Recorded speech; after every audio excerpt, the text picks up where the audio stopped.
Bismillahirrahmanirrahim. Assalamualaikum warahmatullahi wabarakatuh.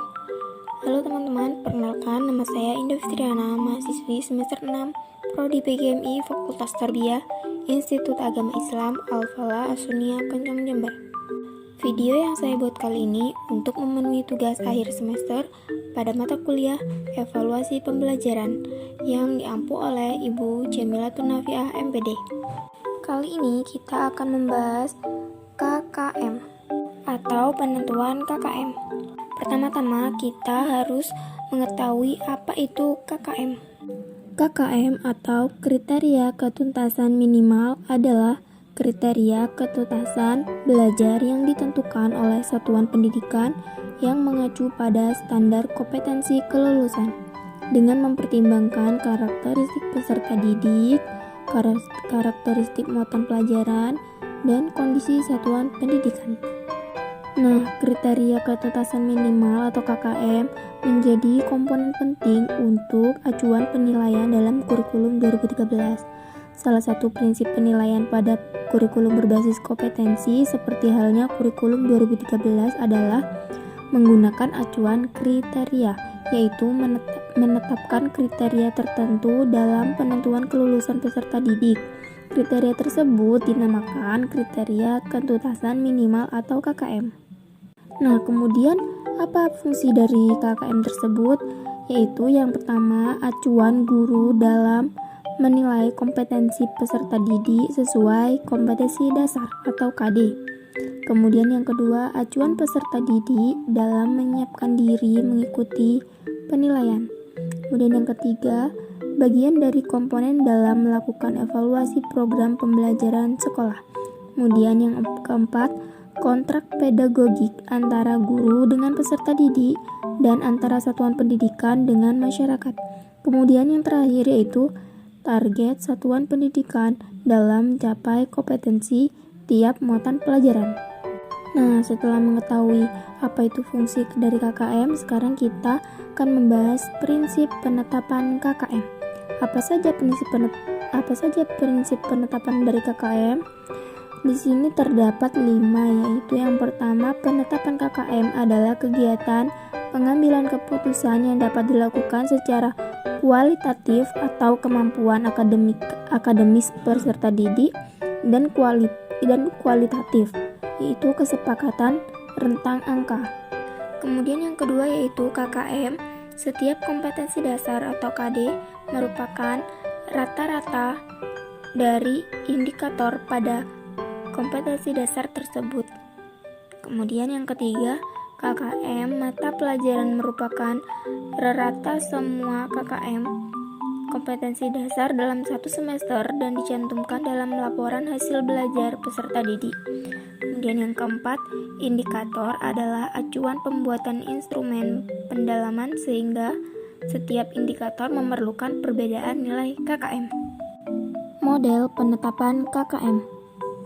Nah, di sini terdapat 2 model penetapan KKM ya. Nah, yang pertama, lebih dari 1 KKM. Maksudnya bagaimana? Jadi, satuan pendidikan dapat memilih setiap mata pelajaran yang memiliki KKM berbeda.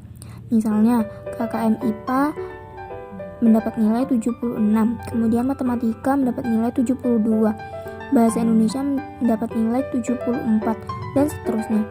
KKM juga dapat ditentukan berdasarkan rumpun muatan pelajarannya.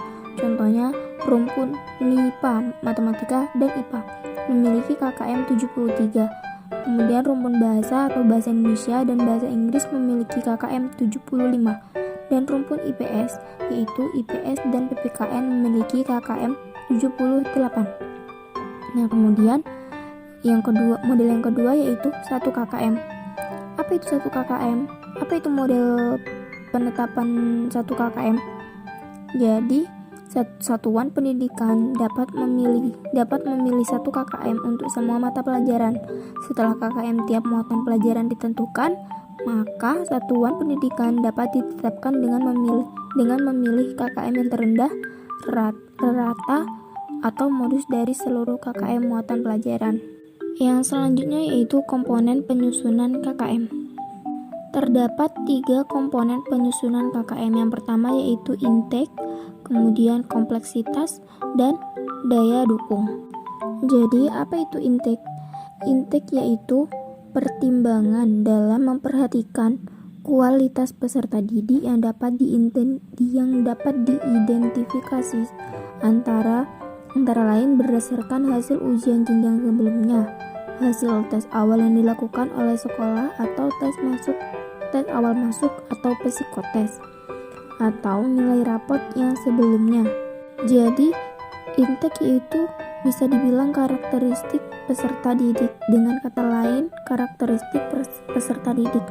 Jadi semakin tinggi aspek intake, maka tinggi pula nilai KKM-nya.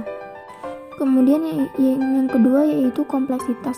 Karakteristik materi atau kompetensi atau disebut juga dengan kompleksitas. Apa itu?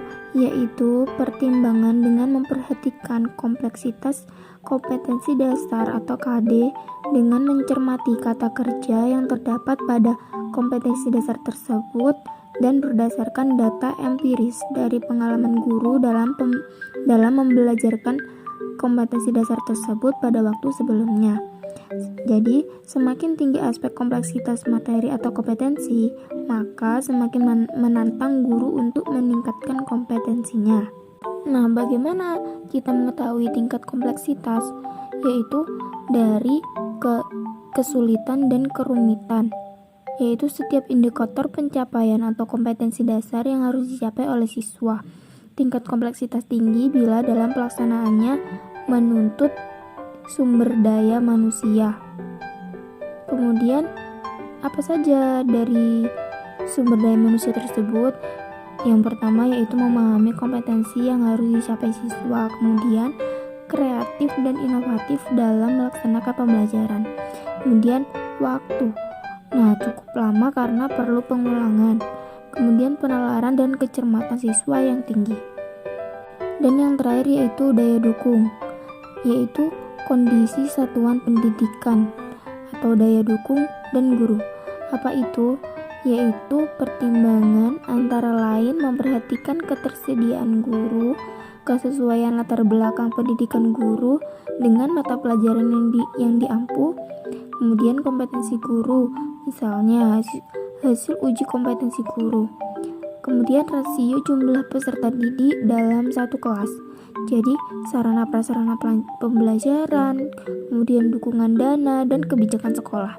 Jadi, semakin tinggi aspek guru dan daya dukung, maka semakin tinggi pula nilai KKM-nya. Nah, berikut adalah rumus dari rentang KKM, di mana rentang KKM sama dengan 100 dikurang nilai KKM dibagi 3. Contohnya, jika kita ingin menghitung KKM yang sudah kita tentukan yaitu 60. Jadi, pada saat menghitung rentang KKM, tinggal dimasukkan rumusnya, yakni rentang KKM sama dengan 100 dikurangi 60 dibagi 3. Sama dengan 100 dikurangi 60 sama dengan 40 per 3. 40 dibagi 3 sama dengan 13,3. 13,3 dibulatkan menjadi 13 ya. Jadi, kita bisa mendapatkan nilai A, B, dan C dari KKM 60 ini. C 60 sampai 72. Dari mana? 60 ini kita tambahkan 13 menjadi 73 untuk poin B. Dan 73 ditambah 13 menjadi 86. Sehingga kita bisa tentukan KKM dari 60 sampai 72 cukup ya. Lalu 73 sampai 85 karena poin A-nya 86 dan A 86 sampai 100. A sangat baik, B baik, dan C cukup. Contoh rapotnya, misalkan kita ambil dari muatan pelajaran mata pelajaran matematika. KKM di sini adalah 60. Sedangkan nilai rapot peserta didik adalah 79. Predikatnya B. Baik, kita cek. Nilai rapotnya 79. 79 ternyata ada di kriteria B, di mana nilai B itu dari 73 sampai 85.